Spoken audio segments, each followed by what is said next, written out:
असला पाहिजे? देव असला पाहिजे. आम्ही नाताळ सण साजरा करतो. नाताळ सण साजरा करत असताना सर्वात महत्वाचं जर कोणी आहे नाताळच्या सणामध्ये तर तो म्हणजे प्रभू येशू ख्रिस्त, इमॅन्युएल. इमॅन्युएल या शब्दाचा अर्थ काय करतो? आम्हा बरोबर देव असणं गरजेचं नवीन वर्षामध्ये जाण्यासाठी. नाताळ सण आम्ही साजरा करतो म्हणजे काय करतो? आम्ही देवाला आमच्या सोबत घेतो. हा वर्षाच्या शेवटी आम्ही देवाला आमच्या सोबत घेतो, कारण की आम्हाला नवीन वर्षामध्ये काय करायचं आहे? तेव्हा आम्हाला माहित नाही नवीन वर्ष कसं असणार आहे. तेव्हा मला माहित नाही की नवीन वर्षामध्ये काय काय गोष्टी माझ्या जीवनात येणार आहे. परंतु माझी इच्छा आहे परमेश्वरा, इमॅन्युएल तू आम्हा सोबत असावस. कारण की आम्हाला नवीन वर्षामध्ये, नवीन दिवसांमध्ये, नवीन समयामध्ये आम्हाला प्रवेश करायचा आहे. आणि लक्षात घ्या, ज्यावेळेस तुमची प्रार्थना प्रामाणिक असते, ज्यावेळेस प्रार्थना मनापासून असते, ज्यावेळेस प्रार्थना पश्चाताप अंतःकरणाने असते, त्यावेळेस देव आम्हाला एकटं सोडत नाही. देव आमच्या सोबत येतो. बरेच लोक प्रियानो नवीन ठिकाणी प्रवेश करतात, परंतु मार्गदर्शक नसल्यामुळं, पुढारी नसल्यामुळं, त्याच्या समोर त्यांना मार्ग दाखवणारा कोणी नसल्यामुळं ते अडखळतात, रस्ता चुकतात, बहकून जातात. असं नाही की समोर मंजिल नाहीये, असं नाही की जिथं त्यांना जायचं ते ठिकाण तिथं नाहीये, ते तिथंच आहे, परंतु हे रस्ता चुकलेले आहे. का रस्ता चुकले? कारण त्यांना माहित नव्हतं, आणि माहित नसताना आंधळेपणाने त्यांनी पाऊल टाकायला सुरुवात केली. त्यांनी ज्याला सोबत घ्यायला पाहिजे होतं त्याला सोबत त्यांनी काय केलं नाही? घेतलं नाही. त्यांना असं वाटलं की मी खूप शहाणा आहे, मला खूप समजतं, मला सगळं कळतं, मला भरपूर ज्ञान आहे, मला कोण काय सांगणार, माझ्यासारखा ज्ञानी कोणीच नाही, माझ्यासारखा पैसेवाला कोणी नाही, माझ्यासारखा हुद्द्यावाला कोणी नाही, माझ्यासारखा ताकदवान कोणी नाही, माझ्यासारखी मित्रमैत्रीण कोणाकडेच नाही. फेसबुक वरती मला भरपूर फॉलोअर्स आहेत, नाही का, इंस्टाग्राम वरती आहे, अमुक आहे, डमुक आहे. तो जास्त चालायला लागतो प्रियानो, त्यावेळेस तो अडखळतो, त्याला सुधरत नाही. कारण की सगळं जरी असलं, परंतु जर एक तुमच्या सोबत नसला, ज्याला इमॅन्युएल म्हटलेला आहे, तुम्ही नक्की अडखळणार. तुम्ही 200% अडखळणार, तुम्ही जाऊ शकणार नाही. म्हणून बायबल सांगतं, मनुष्याने सर्व जग मिळवलं, परंतु जर आपल्या आत्म्याचा, आपल्या जीवाचा नाश करून घेतला तर त्याला. आणि आमचा मार्गदर्शक एकच असावा, आणि तो म्हणजे कोण? प्रभू येशू ख्रिस्त. इमॅन्युएल आमचा मार्गदर्शक असावा. या नवीन वर्षामध्ये तो आमच्या सोबत असावा, तो आमच्या सोबत चालला पाहिजे, त्याच्या सोबत आम्ही वेळ घालवलं पाहिजे. आणि खात्री बाळगा प्रियानो, त्याचं नाव असंच इमॅन्युएल ठेवलं नाही. प्रभू ख्रिस्ताचं नाव इमॅन्युएल ठेवण्यामागे एवढंच अर्थ आहे की तो देव आमच्या सोबत असलाच पाहिजे. कारण की आम्हाला एक आशीर्वादित जीवन जगायचं आहे, एक भरभराटीचं जीवन आम्हाला परमेश्वर देऊ इच्छित आहे. म्हणून या नवीन वर्षामध्ये पदार्पण करीत असताना ख्रिस्ताला सोबत घ्या. आता नवीनच गोष्ट आम्हाला का पाहिजे? नवीन कशाला म्हणतात आम्हाला कळालं. आम्ही नवीन वर्षामध्ये पदार्पण करतो, पहिल्यांदा जी गोष्ट आमच्या जीवनात येते ते आमच्यासाठी नवीन आहे. मग नवीन कशाला पाहिजे? आम्ही तिला नवीन का म्हणतो? कारण की आम्ही तिचा वापर केलेला नाही, म्हणून ते आमच्यासाठी नवीन आहे. मग काही नवीन गोष्ट माझ्या जीवनात कशासाठी पाहिजे? हा नवीन वर्ष का परमेश्वर मला देत आहे? लक्षात घ्या की ज्यावेळेस आम्ही एखाद्या नवीन गोष्टी आपल्या जीवनामध्ये भर पाडतो. आता मी जर नवीन कपडे घालून या ठिकाणी आलो, नवीन पॅन्ट आणि शर्ट ज्याच्यामध्ये तुम्ही मला कधीच बघितलेलं नाही, असे कपडे जर मी घालून आलो तर तुम्ही बसल्या बसल्या काय विचार कराल? बाळकाईनच नवीन सूट घातलाय, कोणीतरी दिला असेल, बायकोनी घेतला असेल, बायकोला भरपूर पगार आहे, चांगला दिसतोय पण पाळत आला, चांगला ड्रेस, नाहीतर नेहमी तेच घालून येतो ते, आज थोडा बरं दिसतंय. एखादी बाई तेच साडी घालणारी एखाद्या दिवशी जर नवीन साडी घालून आली, ऐक आज नवीन साडी छान दिसते का साडी, आपलं खूप लक्ष असतं. एखाद्या स्त्रीने मंगळसूत्र जर नवीन बनवलं, आणि घालून आली चर्च मध्ये. ते मंगळसूत्र असं पुढं नाही का दिसलं पाहिजे, भले बायबल बॅग मध्ये राहत, मंगळसूत्र कुठं राहतं दिसलं पाहिजे. आणि समजा जर विचारलंच नाही कोणी, चर्च संपून गेलं, जेवण संपलं, सगळे घरी गेले आणि मग घरी गेल्यानंतर मग आरशासमोर उभा राहणार आणि बघणार, कोणीच विचारलं नाही बदल होता की काय माहिती होत, कस क्राफ होत काय माहिती, कस काय कोणीच कस काय विचारलं. मग आरशासमोर उभं राहून आपणच बघतो कुठपर्यंत येत होतं, म्हणत मी जाते थोडस अजून खाली म्हणजे दिसा. का आम्हाला का असं वाटतं, कारण ते नवीन आहे, दिसलं पाहिजे. साडी नवीन घातल्यानंतर जर कोणी विचारलं नाही तर त्या नवीन साडीला अर्थ उरत नाही. मंगळसूत्र नवीन घातलं आणि जर कोणी विचारत नाही तर त्या मंगळसूत्रालाही अर्थ उरत नाही. लक्षात घ्या, मी पॅन्ट शर्ट सूट नवीन घातला, कोणी जर माझं कौतुक केलं आणि मला विचारलं नाही तर त्या सूटला सुद्धा काही अर्थ उरत नाही. मग ज्या स्पीड मध्ये आम्ही कपडे काढून फेकतो, अरे बापरे, कोणी विचारू नये फक्त बस. लेकर सुद्धा असे करतात कधी कधी, मला अनुभव आहे. एकाने जर विचारलं नाही लेकरांचे कपडे, पप्पा मी तुम्हाला सांगितलं ते घेऊ नका, मला कोणीच काही बोललं नाही. अरे बेटा नवीनच आहे, आणि नवीन आहे पण कोणी विचारलंच नाही, काय अर्थ आहे नाही विचारलं तर. लोकांच्या लक्षात जर येत नाही तुमचा नवीनपणा, तर मग काय अर्थ आहे त्या नवीनपणाला, त्या नवीन कपड्यांना, त्या नवीन दागिन्यांना. आलं पाहिजे लक्षात, लोकांना दिसलं पाहिजे, लोकांना समजलं पाहिजे की तुमच्यामध्ये काहीतरी नवीन आहे, तुमच्याकडे काहीतरी नवीन आहे. आणि त्या नाविन्याने नवीन कपडे घालल्याने तुम्ही सुंदर दिसत आहात, ते नवीन मंगळसूत्र घातल्याने तुम्ही सुंदर दिसत आहात, नवीन सूट घातल्याने तुम्ही सुंदर दिसत आहात, इतरांपेक्षा उठून दिसत आहात. तेव्हा त्याला अर्थ आहे. परमेश्वर जर नवीन वर्ष तुम्हाला आणि मला देत आहे तर त्या परमेश्वराची इच्छा आहे की आम्ही ह्या नवीन वर्षामध्ये अगदी आध्यात्मिक दृष्टीने सुंदर दिसावे, आमचा स्वभाव बदलावा, आमच्या जीवनामध्ये आध्यात्मिक गोष्टींचा भरणा व्हावा. आमचं बोलणं ज्यावेळेस लोक बघतील नवीन वर्षामध्ये, त्यांना त्याच्यामध्ये नवीन दिसावं काहीतरी. आमची चाल चालवणूक ज्यावेळेस लोक बघतील त्यावेळेस त्यांना काहीतरी नवीन दिसावं. यासाठी परमेश्वर आम्हाला नवीन संधी देतो, यासाठी परमेश्वर आम्हाला नवीन दिवस देतो, यासाठी परमेश्वर आम्हाला नवीन वर्ष देतो. जर त्याच्यामध्ये आमच्या आध्यात्मिक जीवनामध्ये बदल होत नाही, आमचं आध्यात्मिक जीवन मजबूत होत नाही, माझं बायबल रीडिंग वाढत नाही, मी जर प्रति दिवशी पवित्र शास्त्र वाचण्याची सवय माझी जर वाढवत नाही, गीत गाण्याची सवय वाढवत नाही, अभ्यास पवित्र शास्त्राचा अध्ययन करण्याची सवय वाढवत नाही, याचा अर्थ मागच्या वर्षात आणि ह्या वर्षात काही फरक नाही. फक्त तारीख बदलली, नवीन काही नाही. तुमच्या लक्षात येत आहे, फक्त तारीख बदलली, नवीन काही नाही.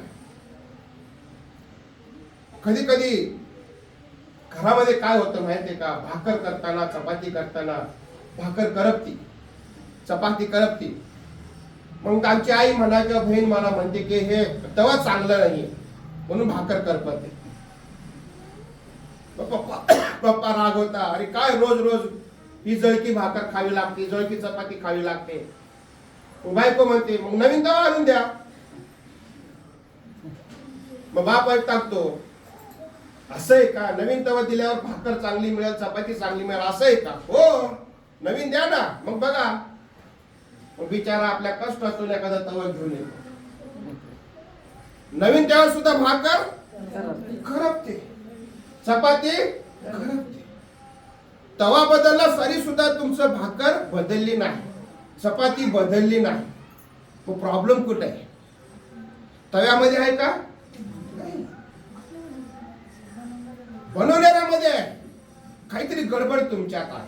तुम्ही घाई करत असाल किंवा गॅसचा स्टोव्ह जास्त, अग्नी जास्त वाढवत असाल, फ्लेम जास्त वाढवत असाल म्हणून ती भाकर कुठेतरी करत ती कमी कर, म्हणजे भाकर व्यवस्थित होईल. प्रॉब्लेम तव्यामध्ये नाही. नवीन जरी आलं, तुला जर सुधारायचं नाही, तुझ्यामध्ये जर फरक पाडायचा नाही, स्वतःला तुझ्यामध्ये जर शिस्त आणायची नाही तुला, तर तू कोणताही तवा वापर, तुझी भाकर काय होणार? कोणताही तवा वापर, तुझी चपाती, तुझी भाजी काही चांगली होणार नाही. तू जर तुझ्या जीवनामध्ये शिस्त आणली नाही, शिकण्याची आवड धरली नाही, तर तुझ्या स्वयंपाकामध्ये काही फरक होणार नाही. रोज पप्पांची शिव्या खाणार, भावांच्या शिव्या खाणार, रोज जेवण व्यस्त जाणार. एक लक्षात घ्या, परमेश्वर जर आम्हाला नवीन वर्ष देत आहे तर त्या देवाची अपेक्षा आहे. काय अपेक्षा आहे? की आमच्यामध्ये बदल झाला पाहिजे. जर बदल होत नाही, आमचं आध्यात्मिक जीवन जर मजबूत होत नाही, तर प्रियांनो अशी वर्ष येतील आणि जातील. तारखा बदलतील, कॅलेंडर काढू, दुसरा लावू. टाकवायला येतील, ह्या वर्षी तुम्हाला कॅलेंडर देतील, म्हणतील मागचा वर्षाचा फेकून द्या आणि हा नवीन लावा. पण माझ्यासारखा पाळक येऊन म्हणेल, अहो कॅलेंडर बदलण्यापेक्षा स्वतःला बदला. काय करा? स्वतःला बदला. कॅलेंडर तर बदलाच, कारण की लोकांना ते पाहिजे असतं, आम्हालाही बघायचं असतं. पण आम्ही जर स्वतःला बदललो नाही, तर प्रियांनो आम्ही कुणासमोर उभं राहण्यास लायक ठरत नाही. देवासमोर तुम्ही एकमेकांच्या समोर उभे राहाल कदाचित, परंतु देवासमोर जर उभं राहायचं आहे, जर देव आम्हाला वर्षानुवर्ष देत आहे, देव आम्हाला संधी देत आहे, परमेश्वर आमच्या जीवनामध्ये आयुष्य जोडत आहे, वर्ष जोडत आहे, तर त्या देवाची एवढीच इच्छा आहे की आमचा नाश होऊ नये, आम्ही बदलावं, आमचं रूपांतर व्हावं, आमचं परिवर्तन व्हावं, आमच्यामध्ये फरक पडावा. कारण की जो देणारा आहे तो हिशोब देखील काय करणार आहे? घेणार आहे. एक लक्षात घ्या, जर देव देत आहे तर तो देव हिशोब सुद्धा घेणार आहे आमच्याकडून. आणि जेव्हा तो हिशोब घेण्यासाठी उभा राहील, त्यावेळेस तो आम्हाला विचारेल, अरे अरे अरे अरे एवढे वर्ष दिले तुला, 50 वर्ष दिले, 60 वर्ष दिले, सुनाशी भांडण्यातच आयुष्य घालवलंस, पोराशी भांडण्यातच आयुष्य घालवलंस, पोराला बरेल आईला भांडण्यातच आयुष्य घालवलंस, सासूबाईला भांडण्याशीच आयुष्य घालवलंस, काहीच फरक पडला नाही तुझ्या. माझं लेकरू म्हणून या भूतावरती जगलास. कधी तू तुझ्या सासूला प्रेम दिली नाही सून म्हणून, कधी मुलगा म्हणून आपल्या आईला तू जवळ केलं नाहीस, कधी तू सासू म्हणून आपल्या सुनेला मुलीसारखं जीव लावलं नाहीस, कधी तुझ्या भावावरती तुझ्या मित्रासारखं प्रेम तू कधी केलं नाहीस. मित्रासाठी दिवस रात्र तो अवेलेबल राहतो, भावासाठी मात्र चोरून बसतो. हे विचारणार नाही सगळ्या गोष्टी? काय विचारू नये परमेश्वराने आम्हाला? आम्हाला जर परमेश्वर कुटुंब देतो, आई वडील देतो, कुटुंब देतो, परमेश्वर जर आम्हाला सुनबाई देतो, परमेश्वर जर आम्हाला सासूबाई देतो, परमेश्वर जर आम्हाला आई वडील देतो, परमेश्वर जर आम्हाला लेकरं देतो, का त्या परमेश्वराने हिशोब घेऊ नये तुमच्याकडून? परमेश्वर जर आम्हाला हे मंदिर देतो, त्या मंदिरामध्ये आम्ही प्रत्येक शाबादी जर येत नाही, तर का परमेश्वराने आम्हाला विचारू नये? तुझ्या घराच्या जवळ हातेच्या अंतरावरती मी तुझ्यासाठी मंदिर दिलं आणि तू प्रत्येक शाबादी घरामध्ये झोपा काढायचास? तुला लाज वाटली नाही कधी? का विचारू नये परमेश्वराने आम्हाला? मित्रांसोबत फिरायला जातो शाबादाच्या दिवशी, तुला ही गोष्ट कळल्यानंतर सुद्धा तू माझ्यापासून दूर राहतो म्हणजे काय? याचा अर्थ तुला माझी जाणीव नाही, याचा अर्थ तू मला गांभीर्याने घेतलंच नाहीस. मी तुझा निर्माता आहे, ह्या गोष्टीकडे तू दुर्लक्ष केलंस. ज्याला हे कळतं ना प्रियांनो की माझा निर्माता हा परमेश्वर आहे, तो शाबात कधी चुकवत नाही. कारण की शाबात हे निर्मितीचं प्रतीक आहे. लक्षात घ्या, परमेश्वराने 6 दिवसात सृष्टीची निर्मिती केली आणि 7व्या दिवशी काय केलं? अंकल सहभाग घेतला. सुरुवातीचं प्रतीक आहे शाबात. आणि ज्याला गोष्टीवर भरोसा नाही ना की मी या भूतलावरती जिवंत आहे, त्याने कधी प्रियांनो शाबादाकडे दुर्लक्ष करू नये. त्याने शाबात गंभीरपणे पाळावा, कारण की शाबात हा निर्मितीचा एक भाग आहे. पुढे नवीन वर्षामध्ये आपण पदार्पण करीत असताना एक गोष्ट लक्षात ठेवा की परमेश्वर आम्हाला संधी देतात, आम्ही बदललो पाहिजे. जसे जसे दिवस पुढे जातील, जसे जसे महिने लोटतील, त्या लोकांना आमच्यामध्ये बदल दिसला पाहिजे. जसे जसे आम्ही मंदिरामध्ये येऊ, प्रत्येक शाबादी कुणीतरी आमचं कौतुक केलं पाहिजे. काय सुंदर गीतं गायलेस, मागच्या वर्षी तर असं नव्हतं. काय सुंदर धडा घेतलंस, काय सुंदर वचनातून तू बोललास, काय सुंदर तुझा धड्यामध्ये प्रतिसाद होता, सहभाग होता. बोललं पाहिजे आम्हाला लोकांनी, आमचं कौतुक केलं पाहिजे. नाहीतर असे दिवस येतील जातील, महिने येतील जातील, वर्ष येतील आणि आमच्यामध्ये फरक पडणार नाही. जर तुमच्या दारावरती एखादा आजारी माणूस येऊन म्हणत नाही की ताई दादा माझ्यासाठी प्रार्थना करा, तर आमचं जीवन व्यर्थ आहे. हो, व्यर्थ आहे आमचं जीवन. जर तुमच्या दारावर कोणी ठोकत आणि म्हणतं की माझ्या सासूबाईसाठी प्रार्थना करा, ती खूप आजारी आहे, माझ्या आईसाठी प्रार्थना करा, माझ्या लेकरांसाठी प्रार्थना करा, तर आमचं जीवन व्यर्थ आहे. कारण की आम्ही प्रभू ख्रिस्ताची लेकरं आहोत, जो सामर्थ्याने भरलेला, ज्याच्या समोर आजार टिकत नाही, ज्याच्या समोर मरण टिकत नाही, असा हा परमेश्वर आहे. आणि ज्या ज्या लोकांना ही माहित आहे की प्रभू ख्रिस्त आरोग्य देतो, ते लोक तुमच्याकडे येतील, ते म्हणतील की दादा तुमचा देव खूप सामर्थ्यशाली आहे, त्या देवाला आमच्यासाठी प्रार्थना करा. ही ओळख आमची निर्माण आम्हाला करायची आहे. ह्या नवीन वर्षामध्ये लोकांनी ओळखलं पाहिजे आम्हाला की आम्ही ख्रिस्ताची लेकरं आहोत. नाहीतर आमचं जीवन कसं आहे, व्यर्थ आहे. व्यर्थ आहे आमचं जीवन.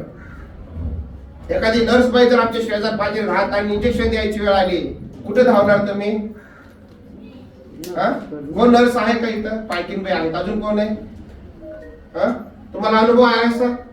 शेजारी पाजारी कोणीतरी आजारी पडलं किंवा बरं नाही, इंजेक्शन द्यायची वेळ आली, ते तुमच्याकडे येतात आणि म्हणतात चला ना थोडं इंजेक्शन द्या. असं ज्यावेळेस लोकांना कळेल की ही व्यक्ती प्रार्थनेने लोकांना बरे करते, त्यांच्या प्रार्थनेने आम्ही बरं होतो, त्यावेळेस लोक तुमच्या दारावरून ठोकतील. लक्षात घ्या, तुम्ही साधारण लोक नाही, आम्ही साधारण लोक नाही, आमच्याकडे ख्रिस्त आहे. तो ख्रिस्त लोकांपर्यंत गेला पाहिजे. या वर्षामध्ये मला भाषणासाठी एवढे निमंत्रण आले, आजच्या दिवशी सुद्धा मला अनेक ठिकाणाहून बोलण्यात आलं होतं. असं का? कारण की लोकांना वाटतं मी चांगलं बोलतो, मी थोडस परखड बोलतो, परंतु लोकांना वाटतं की तुम्ही सत्य बोलता म्हणून आमच्या मंडळीत तुम्ही यावं आणि भाषण द्यावं असं वाटतं. कधी कधी मला गोष्टीचं मी काहीतरी आहे म्हणून विशेष वाटत नाही, माझा देव माझा उपयोग करून घेत आहे म्हणून मला विशेष वाटतं. तसंच तुमचा देखील देवाने काय केला पाहिजे, उपयोग करून घेतला पाहिजे. ज्यावेळेस यहोशुआ इस्रायल लोकांना नेतृत्व करत आहे, दुधाबादाच्या प्रदेशापर्यंत घेऊन गेलेला आहे, तिथे गेल्यानंतर त्यांनी पाहिलं की एवढा वर्षाचा प्रवास करून, एवढा रानावानातून प्रवास करून, एवढं त्या ठिकाणी सिस्टरनी सुद्धा उल्लेख केला, मेघ व दीपस्तंभ च्या द्वारे लोकांचं नेतृत्व करून, तांबडा समुद्र दुभागून, खडकातून पाणी काढून, हे सगळ्या गोष्टी इस्रायल लोकांनी पाहिल्या. तरी सुद्धा बऱ्याच लोकांनी त्याच्यामध्ये जाऊन मूर्तीपूजेकडे ते वळले. काही लोकांनी परत मूर्तीपूजा सुरू केली. काही लोकांच्या जीवनामधला व्यभिचार संपला नाही. काही लोकांच्या जीवनामधलं भांडण करण्याची वृत्ती संपली नाही. काही लोकांच्या जीवनामधील चोरी दरोडेखोरा बनण्याची जी वृत्ती आहे ती संपली नाही. लोक अजूनही त्याच्यातच होते.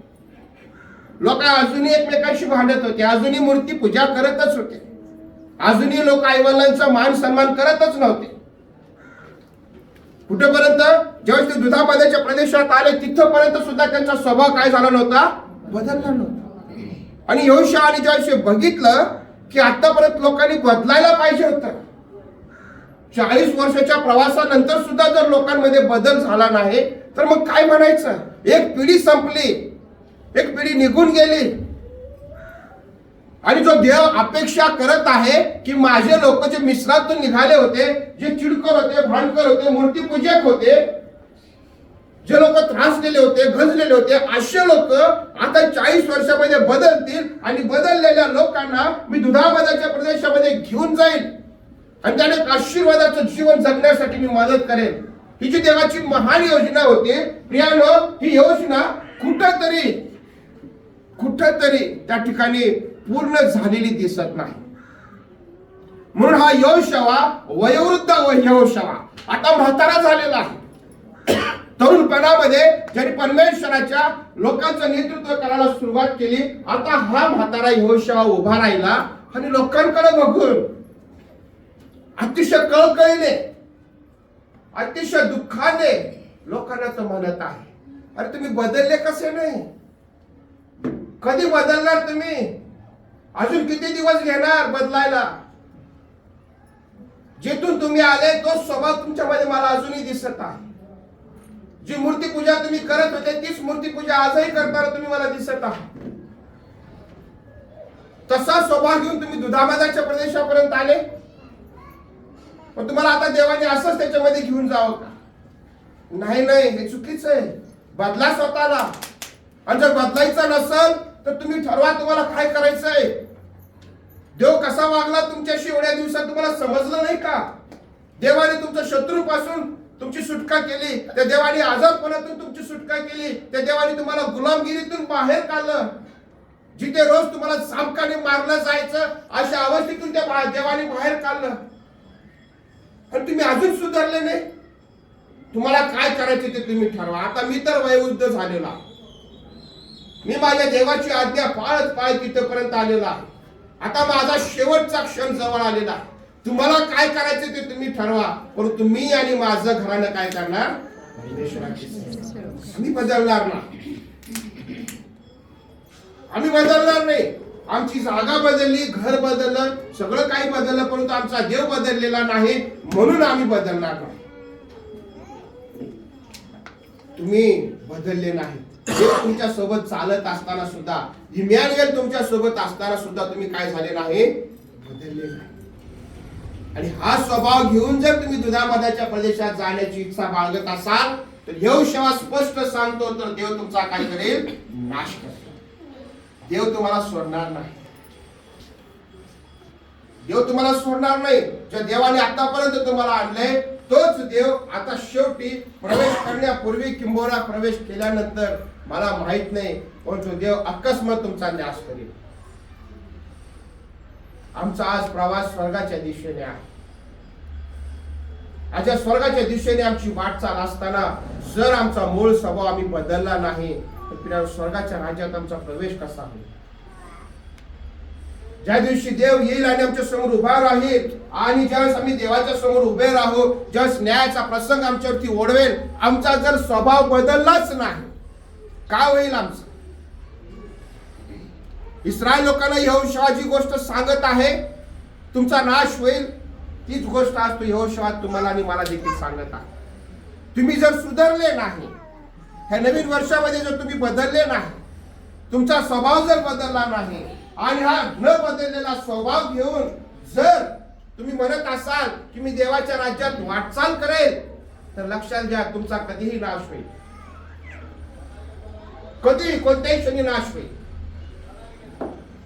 तुम्ही अशा अडकाल की त्याच्यातून तुम्ही सुटणार नाही. यहोशुआ सांगत नाही.